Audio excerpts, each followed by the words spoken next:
Sore hari seperti biasa, Pak Agus bersiap-siap untuk berangkat kerja. Ia adalah penjaga makam di sebuah tempat pemakaman umum di daerah tempat tinggalnya. Pekerjaan itu sudah dilakoninya selama puluhan tahun. Bahkan bisa dibilang pekerjaan itu adalah warisan. Ayahnya dulu juga penjaga makam, dan sekarang tanggung jawab itu jatuh padanya. Pak Agus pernah bilang, tempat kerjanya itu memang angker. Sudah tak terhitung berapa kali ia mengalami kejadian-kejadian aneh. Mulai dari suara-suara misterius di malam hari, bayangan yang berlalu di antara nisan, hingga penampakan sosok-sosok tak dikenal yang menghilang saat didekati. Tapi buat Pak Agus, semua itu sudah biasa. Ia sudah kebal dengan hal-hal semacam itu. 2 hari kemudian, datang seorang pekerja baru untuk menggantikan rekan lama Pak Agus yang sudah uzur. Namanya Robi, seorang pemuda berusia sekitar 35 tahun. Mulai saat itu, jadwal penjagaan dibagi 2. Pak Agus bertugas dari Jumat hingga Selasa, sedangkan Robi bertugas dari Selasa malam hingga Sabtu. Sebelum benar-benar bertugas sendirian, Pak Agus sempat memberi Robi beberapa nasihat. Rob, tempat ini bukan cuma tempat orang mati, tapi juga tempat yang, ya, ada penghuninya. Jadi jaga sikap, jangan pernah berkata kasar atau meremehkan. Apapun yang kamu lihat atau dengar, jangan diladeni. Kalau merasa aneh, masuk aja ke pos, kunci pintu, diam. Robi hanya mengangguk waktu itu. Mungkin dia menganggap Pak Agus cuma menakut-nakuti. Tapi malam pertama Robi bertugas sendirian, kejadian itu pun dimulai.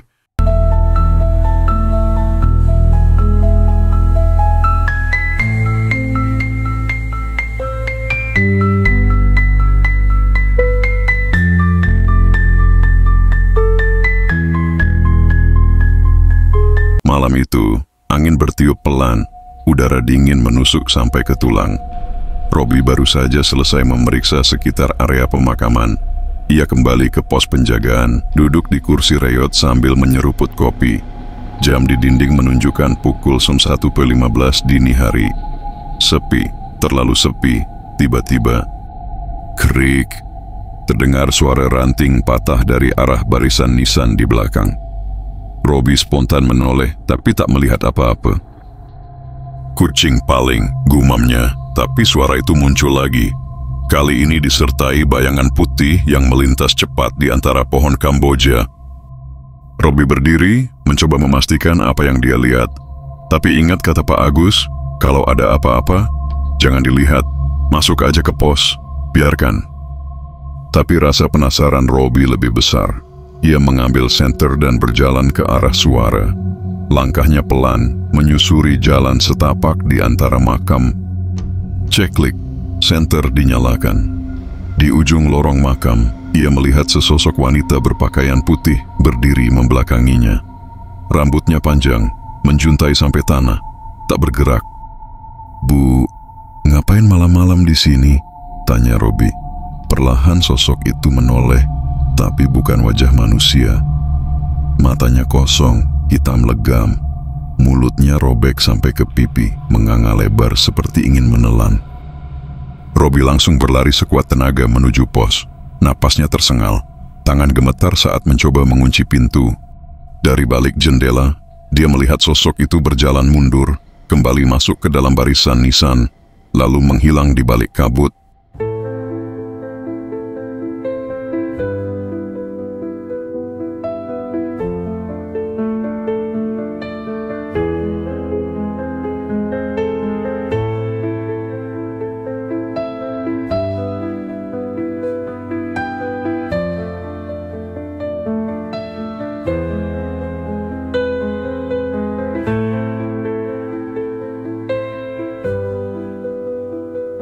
Keesokan harinya Robi tidak bercerita pada siapa-siapa, tapi saat bertemu Pak Agus di pergantian shift, ia terlihat pucat. Pak Agus hanya tersenyum tipis, udah bilang jangan diladeni.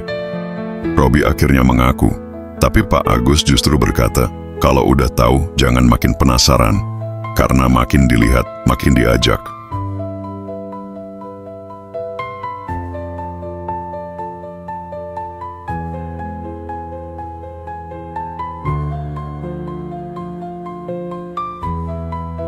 Tapi semuanya belum selesai. Malam berikutnya, Robi kembali bertugas. Ia mencoba tetap di pos, tidak kemana-mana. Tapi tepat pukul 02.00, ada yang mengetuk jendela pos 3 kali. Tok, tok, tok. Robi mengintip. Tidak ada siapa-siapa. Beberapa menit kemudian ketukan itu terdengar lagi. Kali ini lebih keras. Tok, tok, tok. Ia membuka pintu perlahan. Masih tak ada siapa-siapa. Tapi di tanah, tepat di depan pos, ada gundukan tanah kecil, seperti bekas kuburan baru.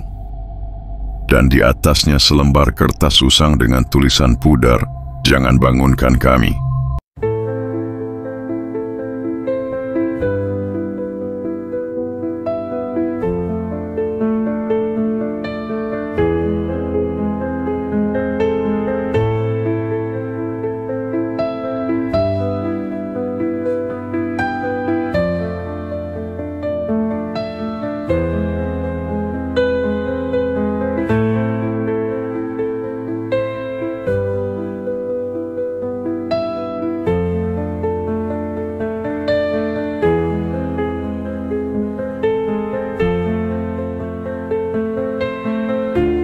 Robi tak tahan. Ia memutuskan untuk resign. Tapi sebelum sempat berhenti, malam itu, malam terakhirnya, ia mengalami hal paling mengerikan. Pukul 03.00 pagi, lampu di pos mati sendiri. Senter Robi tiba-tiba rusak, ponsel kehilangan sinyal. Dan dari luar terdengar suara langkah kaki, banyak.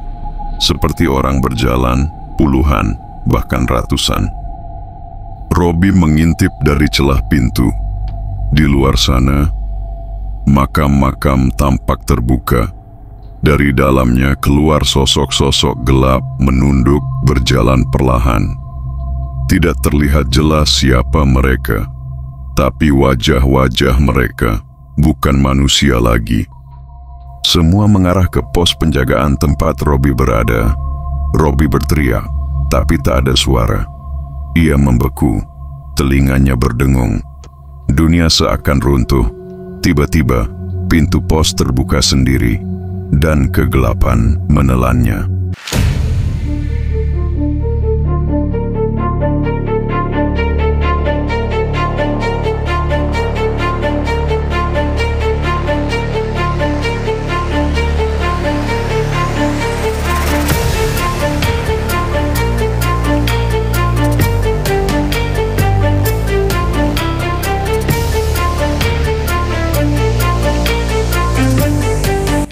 Keesokan harinya, warga menemukan pos penjagaan dalam keadaan kosong.